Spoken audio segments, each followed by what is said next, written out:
Everyone. I hope all of you are doing good. So let's start with the tense today. There are three types of tense. I think everyone is aware about that thing. There are three types of tense. First of all, what is a tense? Tense is not alone. When we talk about the tense, there is one thing which we also talk about, that is the tense plus time. Time is very important if you want to learn tense in a proper manner. So, first of all, what is a tense? A tense is a form of a verb that is used to show the time of an action. For example, when an action happened. So, when we talk about the tense, we always talk about the time. Okay? So, there are three types of tenses. The first one is present tense. The second one is past tense. And the third one is future tense.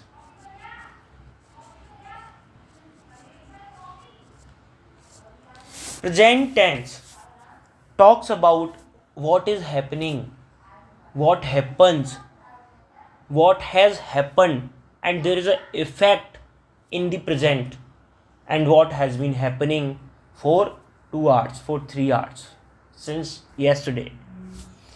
Past tense talk about what happened, जो हो गया है, and the future tense talk about जो होने वाला है in the future. Okay, so we'll start with the present tense, and there are 4 subtypes of these 3 tense. The first, the present tense has also 4 types, past tense has also 4 types, future tense has also 4 types. Talking about the present tense, there are 4 types. The first one is the present indefinite.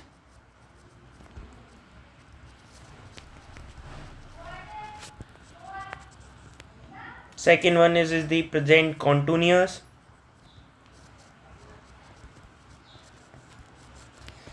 Third one is the present perfect. And the fourth one is present perfect continuous. There is a blend of perfect and continuous. And like this, past tense also has 4 types, like past indefinite, past continuous, past perfect, and past perfect continuous. Like this, future also has. I think all of you will understand. Future indefinite, future continuous, future perfect,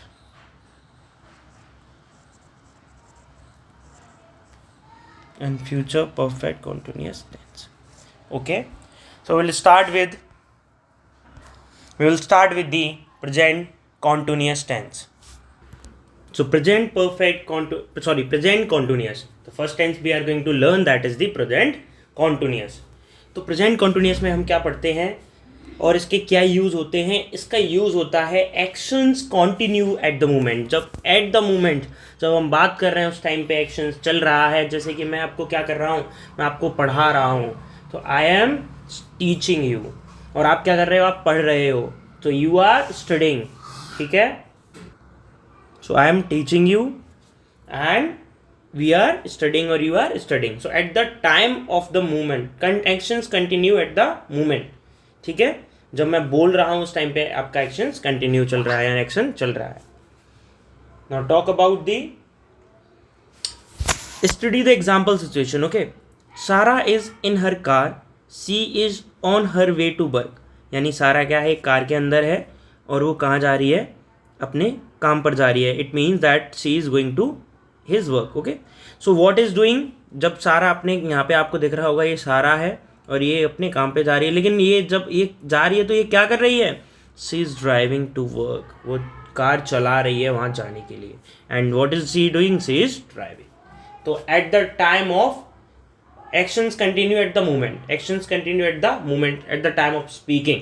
तो उसको कौन सा tense consider करते हैं? Present continuous. तो सबसे पहले हम we will talk about the affirmative sentence.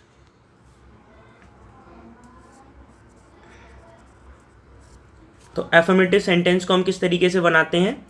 जो आई होगा उसके साथ हम क्या यूज़ करेंगे? एम। सिंगुलर सब्जेक्ट के साथ हम क्या यूज़ करेंगे? इज। और प्लूरल सब्जेक्ट के साथ हम क्या यूज़ करेंगे? आर। समझ में आया सभी बच्चों को? सिंगुलर के साथ हम क्या करेंगे? इज। और आई के साथ हम क्या यूज़ करेंगे? एम। और प्लूरल के साथ हम क्या यूज़ करेंगे? आर। ठीक है, जैसे कि मैं ड्राइव कर रहा हूँ, आई एम ड्राइविंग। वह काम कर रहा है, he is working. And if the subject is plural then we are doing something. Okay, we are doing something, you are doing something, they are doing something. So ये यहाँ पे क्या होगा? आर लगेगा। सभी बच्चों को आई होप सब बच्चों को समझ में आया होगा। ठीक है, अब I am doing something, I started doing it and I haven't finished it, I am in the middle of doing it. ठीक है, अगर what is the meaning of I'm doing something, यानी what is the meaning of when we write down present continuous। जैसे कि अब मैं अभी कर रहा हूँ, जैसे मान लो किसी ने आपसे पूछा कि आप क्या कर रहे हो, ठीक है, और मान लीजिए आप क्रिकेट खेल रहे हो। तो क्रिकेट खेलते हैं हम, या कोई गेम खेलते हैं, फुटबॉल खेलते हैं हम, कोई मान लो सिंगिंग कर रहे हैं हम, तो हमने सिंगिंग स्टार्ट कर दी, हमने क्रिकेट स्टार्ट कर दिया, अब हम खेल रहे हैं। यानी कि हमने कुछ स्टार्ट किया करना लेकिन अभी फिनिश नहीं किया है और हम उसको कर रहे हैं। तो इस प्रेजेंट कंटिन्यूअस में यही होता है। ठीक है, ओके। अब हम प्रेजेंट कंटिन्यूअस टेंस जब पढ़ रहे हैं तो दो तरीके के वर्ब पढ़ेंगे हम। There are two types of verb which will be taught to you. The first one is the information. The second one is physical. What is the meaning of information and what is the meaning of physical? Information, state verb.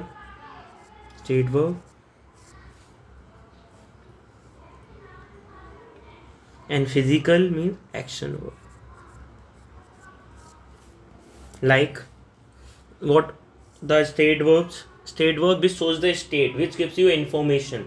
Like इसमें कोई action नहीं होता। जो state verbs होती हैं उनमें कोई action नहीं होता। जैसे कि स्टेट वर्ब आपकी कौन सी होती है? लव। स्टेट वर्ब आपकी कौन सी होती है? हेट। स्टेट वर्ब आपकी कौन सी होती है? लाइक। स्टेट वर्ब आपकी रिमेंबर। स्टेट वर्ब आपकी कौन सी होती है? फॉरगेट। और कौन सी होती है? नोटिस। और कौन सी होती है? Recognize, prefer, wish, want, desire, believe, belong,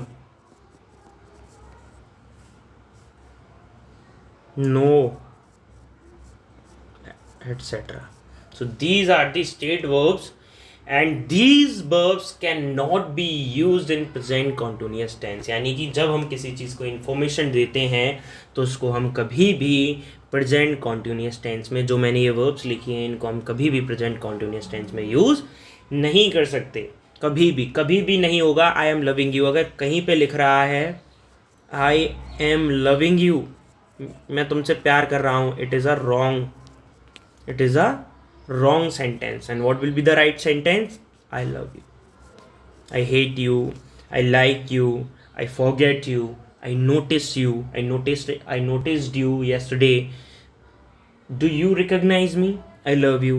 and हम काय में यूज़ करते हैं उसका? हम कभी भी स्टेट वर्ब को, जो ये स्टेट वर्ब मैंने लिखी हैं इनको कभी भी ing में यूज़ नहीं कर सकते।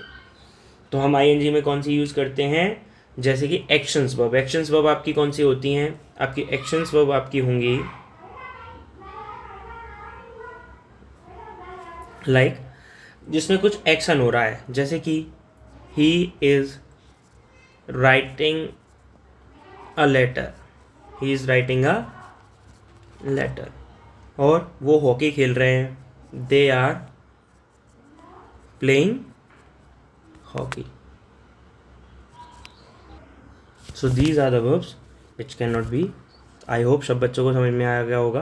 प्रेजेंट कॉन्टिन्यूस में एक स्टेट वर्ब का हम यूज़ नहीं करते. देखिए ये आपके लिए सबसे इंपॉर्टेंट चीज़ थी प्रेजेंट कॉन्टिन्यूस टेंस के अंदर, क्योंकि सब बच्चे क्या करते हैं, I am hating you, I am liking you कर देते हैं, आई एम रिमेंबरिंग यू, जो तुम्हें याद आ रहा है, फॉरगेटिंग यू, नोटिसिंग. तो ये कभी यूज़ नहीं करना आपको. ठीक है, सभी बच्चों को समझ में आ गया होगा.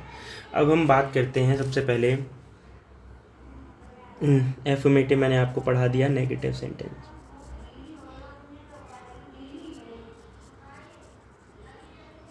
देखिए नेगेटिव सेंटेंसेस के अंदर क्या होगा, आपका सब्जेक्ट, और सब्जेक्ट के बेसिस पे आपका मैंने बता दिया is, are, am plus not. फिर आपका जो मेन वर्ब, जो बेस वर्ब होगा, उसकी फर्स्ट फॉर्म में आपको आईएनजी यूज़ करना है. फिर आपका ऑब्जेक्ट आएगा. एग्जाम्पल,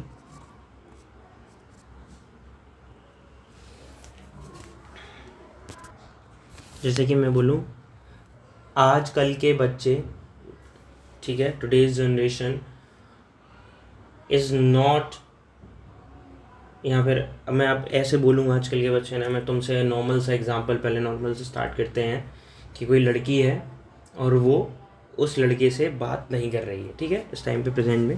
सो दिस गर्ल या that girl is not talking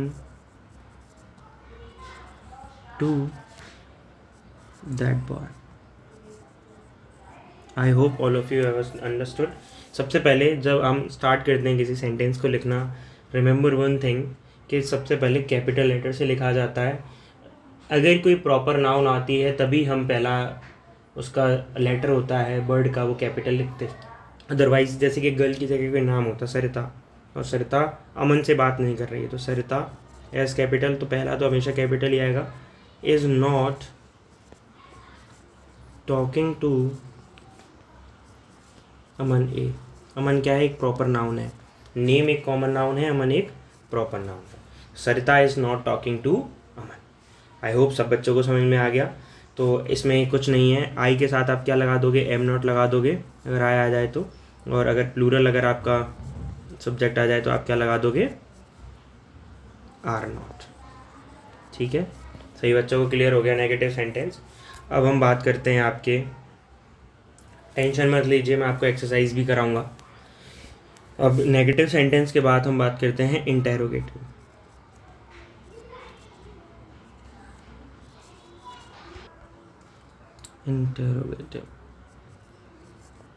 देखिए इंटेरोगेटिव सेंटेंस भी दो टाइप के होते हैं.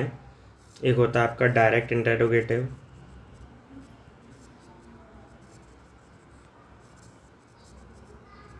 एक आपका होता है इनडायरेक्ट इंटेरोगेटिव.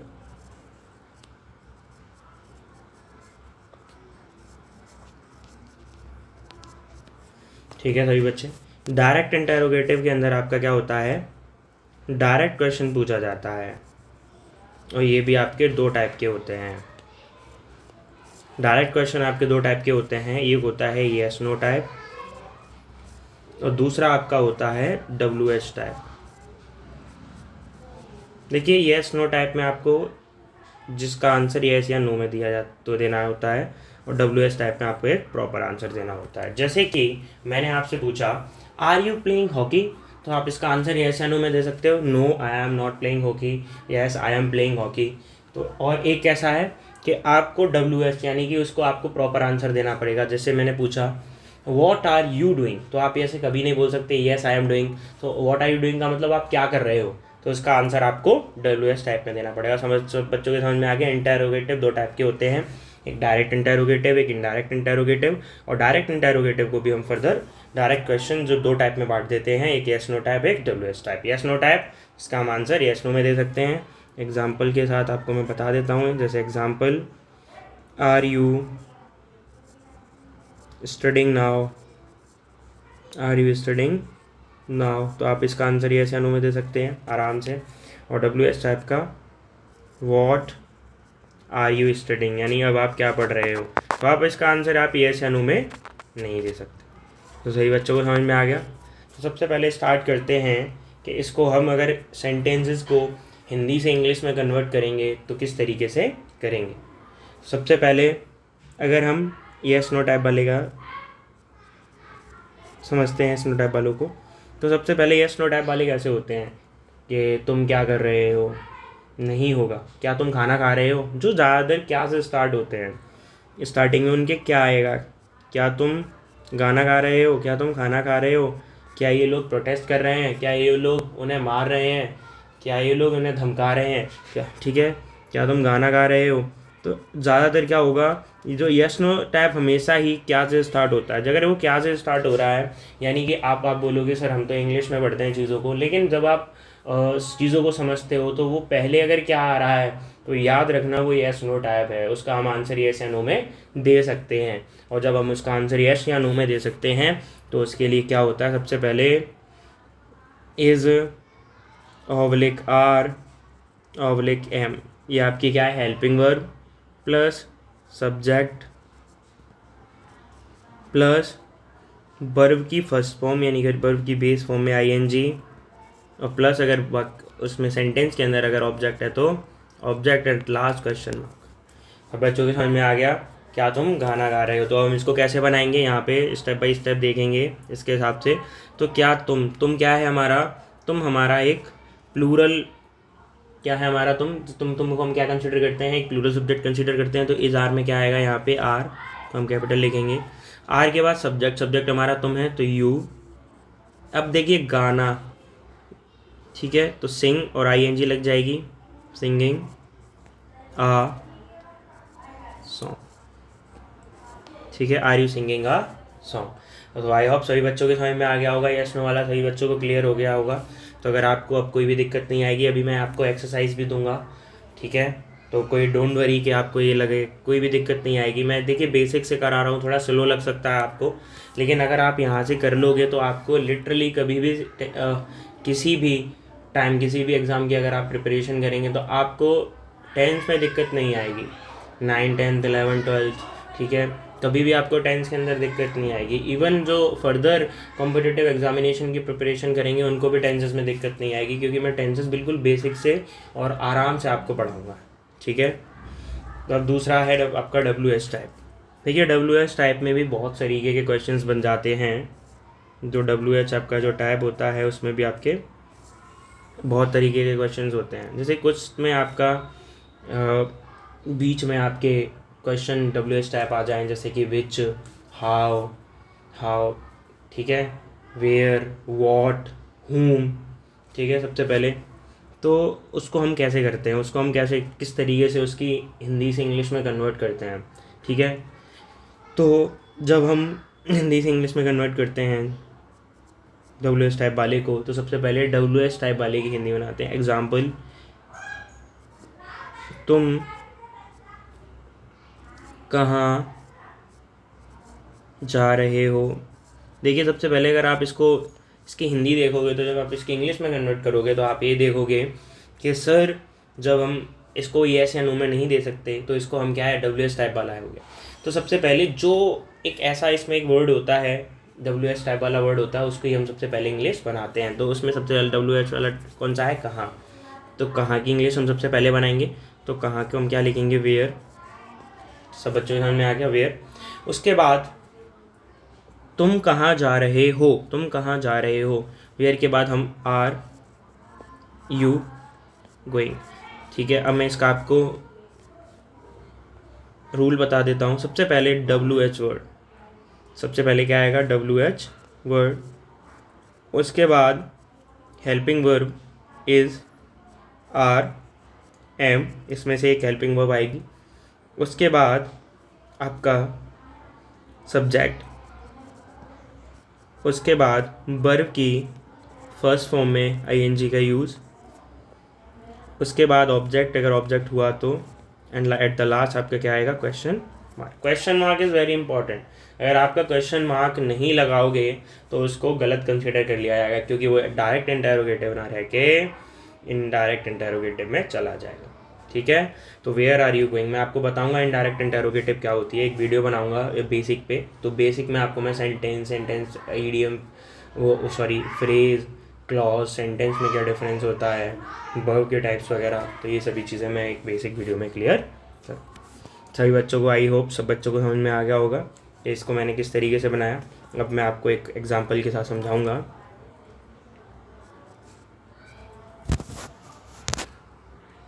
जैसे कि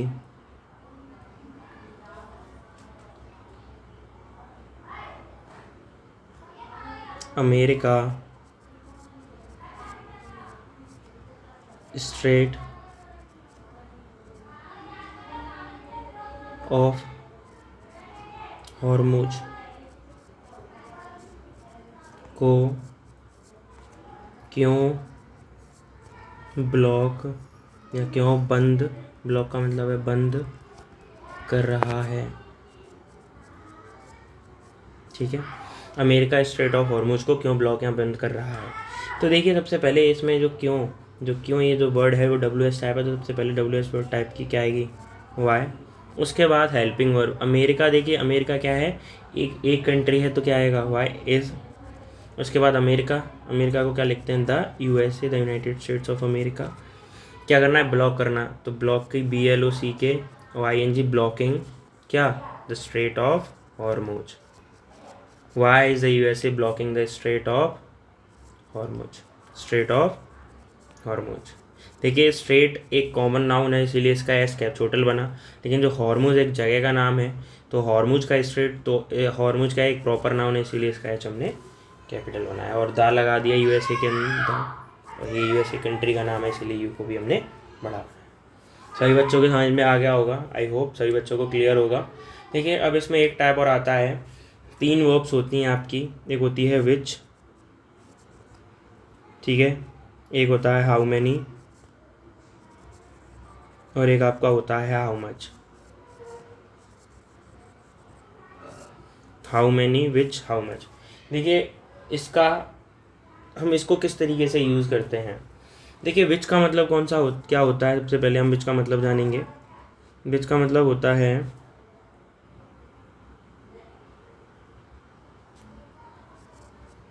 कौन सा,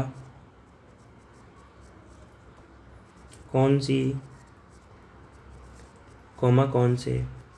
याद रखिए कौन सा, कौन सी, कौन से, हम क्या यूज़ करेंगे विच।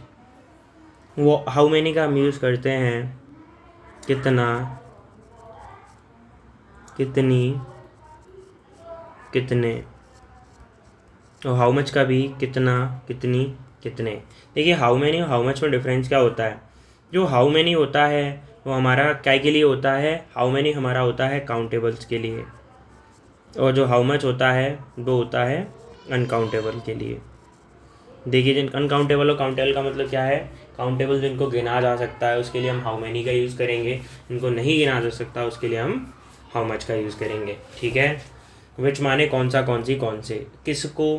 देखिए बहुत से बच्चे किसका, किसकी, किसके, यानी एक और है इसमें हुज का मतलब होता है किसका, किसकी, कोमा किसके। ठीक है, और एक आपका होता है किसको। देखिए हमेशा याद रखिए ये जो 4 वर्ड्स हैं ना, ये जो 4 वर्ड्स मैंने यहाँ पे आपको ये लिखाए हैं, ये जो 4 वर्ड्स हैं ये अलग कैटेगरी में आते हैं। ठीक है, और जो हुज है, जो हुम है, हुम का मतलब क्या होता है किसको, which lies in different category. Okay, तो अब हम इनको जो which, how many, how much, whose अगर हमारे सेंटेंस के बीच में आ जाए तो ये भी, इसको हम किस तरीके से इसकी हिंदी से इंग्लिश में कन्वर्ट करते हैं। ठीक है, तो सबसे पहले जैसे कि मैं आपको एक एग्जांपल के साथ बताता हूँ। जैसे कि तुम किसकी कार चला रहे हो, तुम किसकी कार चला रहे हो। देखिए मैंने आपको क्या बताया, इन चारों का केस का डिफरेंट होता है, कुछ क्या डिफरेंट होता है वही मैं आपको बताने वाला हूँ। देखिए, जो किसकी, किसका, किसकी होता है वो अपने साथ जो नाउन आता है ना, नाउन क्या है, कार, उसको साथ में लेता है जब हम इसके हिंदी से इंग्लिश में ट्रांसलेशन करते हैं, ट्रांसलेट करते हैं जब इसको हम। जैसे कि किसका, किसकी, किसकी की भी मैंने आपको क्या स्पेलिंग बताई थी, हुज, और हुज के साथ सबसे पहले क्या आ जाएगा, कार, क्योंकि साथ में लेता है। उसके बाद कुछ नहीं है, जैसे आपने डब्ल्यू एस टाइप में पहले किया था, उसके बाद हेल्पिंग वर्ब, फिर सब्जेक्ट, फिर मेन वर्ब में आई एन जी, उसी तरीके से हम इसकी इंग्लिश बनाएंगे। सबसे पहले हेल्पिंग वर्ब क्या आ जाएगी, कार, आर आ जाएगी, ठीक है, क्योंकि यू तुम है, फिर यू, फिर चलाना की, कार चलाना की क्या होती है भाई, drive, so whose car are you driving, ठीक है। देखिए, जब हम, अगर हम कोई कार को चलाते हैं, कार को चलाते हैं तो क्या यूज़ करते हैं, ड्राइव, ठीक है। अगर हम बाइक चलाते हैं तो हम क्या यूज़ करते हैं, राइड, ठीक है। अगर हम किसी शिप को चलाते हैं तो हम क्या यूज़ करते हैं, सेल। अगर हम प्लेन चलाते हैं तो हम क्या यूज़ करते हैं, प्लेन चलाएंगे तो हम क्या यूज़ करते हैं, फ्लाई, ठीक है। तो हर जगह चलाने की मीनिंग सेम नहीं होती। अगर यहाँ पे बाइक होती तो हम बाइक के लिए क्या लगाते, whose bike are you riding, समझते हैं। अगर किसी की शिप होती तो whose ship are you sailing, और अगर प्लेन होता तो whose plane are you flying. सब बच्चों के समझ में आ गया, ठीक है। तो सब इसका हम क्या है, इसका मैं आपको एक बार जैसे एक और एग्जाम्पल के साथ समझा देता हूँ। जैसे कि देखिए, जैसे कि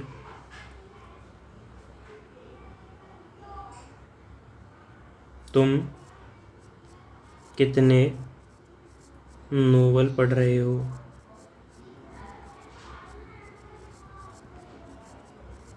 देखिए उसके बाद 4-5 नोवेल रखे हुए हैं, ठीक है, 4-5 नोवेल रखे हुए हैं खुले हुए, तो उससे आप पूछ रहे हो कि तुम कितने नोवेल पढ़ रहे हो, तो वो किस तरीके से आप बनाओगे। मैंने आपको बताया था 4 डिफरेंट कैटेगरी में आते हैं, how much, how many, whose, विच।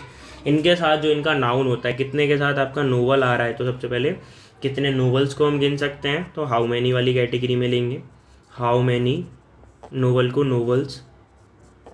सब बच्चों को समझ में आ गया।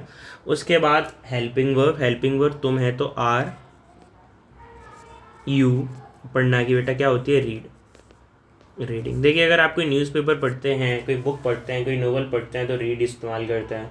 लेकिन आप इस स्कूल के अंदर पढ़ाई करते हो तो आप पढ़ते भी हो, लर्न भी करते हो चीज़ों को, तो उस ओवरऑल चीज़ों को आप, उसके लिए आप स्टडी का यूज़ करते हैं, ठीक है, कभी भी। लेकिन आप एक एज अ न्यूज़पेपर पढ़ रहे हो, कोई जर्नल पढ़ रहे हो, कोई मैगज़ीन पढ़ रहे हो, तो आप कभी भी स्टडी का यूज़ नहीं करेंगे। स्टडी एक कंबाइन होती है जिसमें आप लर्निंग भी करते हो, लर्न भी करते हो, आप पढ़ते भी हो, सीखते हो चीज़ों को, तो उसके लिए कंबाइन में स्टडी बोलते हैं। जैसे I study in class, at में क्लास में पढ़ता हूँ, है ना। सभी बच्चों को समझ में आ गया स्टडी और रीड के अंदर क्या डिफरेंस है, ठीक। तो इसका हम क्या लिख लेंगे, इसका हम फॉर्मूला लिख लेंगे। इसका फॉर्मूला क्या होगा, इसका फॉर्मूला होगा हाउ, सबसे पहले how much oblique how many oblique whose oblique which, plus how much, how many, whose, oblique which के साथ नाउन, इनके साथ जो नाउन आता है वो noun, plus is oblique are oblique am, plus subject, plus verb की फर्स्ट फॉर्म में I N G, plus object, plus question mark, ठीक है। ये अगर इस तरीके के अगर आप सेंटेंस ये आए तो आपको इस तरीके से बनाने हैं सभी बच्चों के। आई थिंक सभी बच्चों को बहुत अच्छे से क्लियर हो गया होगा, कोई भी एक डाउट नहीं रहा होगा। एक लास्ट केस रह गया है इसमें, जो है हु।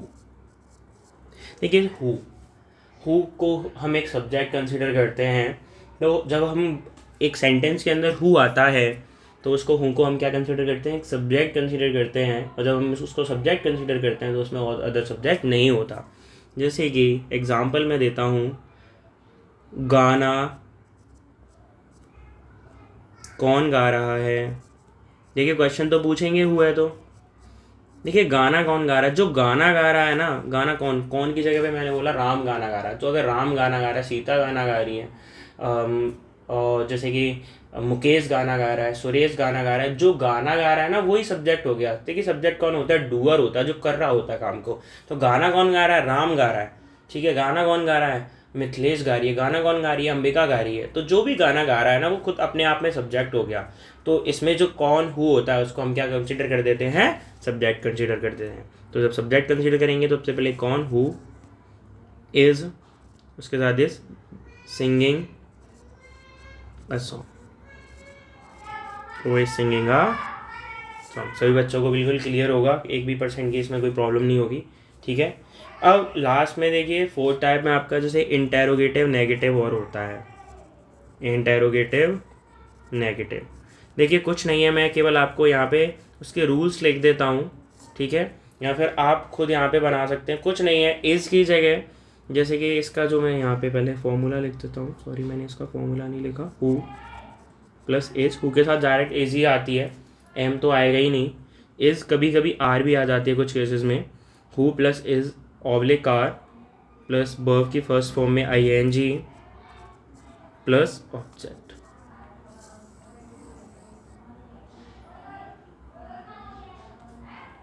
एक सेकेंड, इसको मैं थोड़ा अच्छे से पढ़ना, प्लस आपका क्वेश्चन मार्क, ठीक है। यहाँ इसको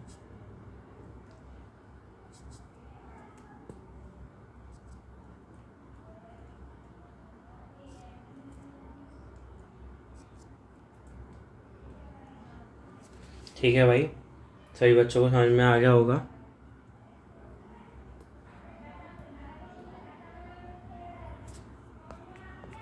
ठीक, लास्ट में यहाँ पे क्वेश्चन मार्क भी है, ठीक है। अब द इंटेरोगेटिव नेगेटिव में क्या होगा, कुछ नहीं होगा। देखिए आपने यहाँ तक नोट डाउन कर लिया, बस कुछ नहीं करना। इज़ आर के बाद यहाँ पे आपको, जहाँ रेड से लिख रहा हूँ मैं, नोट यूज़ कर देना है।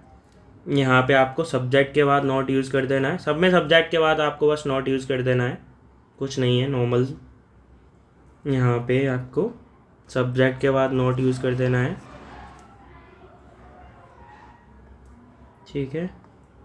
और यहाँ पे भी आपको सब्जेक्ट के बाद नॉट यूज़ कर देना है, ठीक है भाई। सभी बच्चों को क्लियर होगा, और आप इनका नोट्स बना लीजिएगा, और आई होप आपको किसी भी बच्चे को कोई प्रॉब्लम नहीं होगी। देखिए आप मेरे साथ यहाँ से बेसिक से स्टार्ट करिए, तो स्टार्टिंग में आपको थोड़ा हो सकता है थोड़ा बोरिंग लगे, बट बिल्कुल भी मुझे लगता नहीं आपको बोरिंग लगेगा, ठीक है। स्टार्टिंग में आपको थोड़ा बहुत रहना पड़ेगा साथ में, और आई गारंटी यू कि आपको कभी भी सेंटेंस के अंदर कोई प्रॉब्लम नहीं आएगी। It will also help you out in speaking English too, ठीक है। आपको हर चीज़ में हेल्प आउट करेगी ये चीज़ें। देखिए अगर आपको कोई भी डाउट हो तो आप मुझे कभी भी कॉल कर सकते हैं, और आप मुझे मैसेज पे कमेंट करिए अगर आपको कोई डाउट है तो आप मुझे, ठीक है भाई। थैंक यू सभी बच्चों ने यहाँ तक लास्ट तक वीडियो देखी। प्लीज़ चैनल को सब्सक्राइब कर लो। अगर आपको अच्छा लगा कुछ भी कंटेंट तो प्लीज़ कमेंट में मुझे, अगर आप कमेंट करोगे आपकी तरफ से पॉजिटिव रिस्पॉन्स आएगा तो मुझे भी मोटिवेशन मिलेगी, ठीक है। थैंक यू यहाँ तक देखने के लिए सभी बच्चों को। आपका दिन शुभ हो। जय हिंद।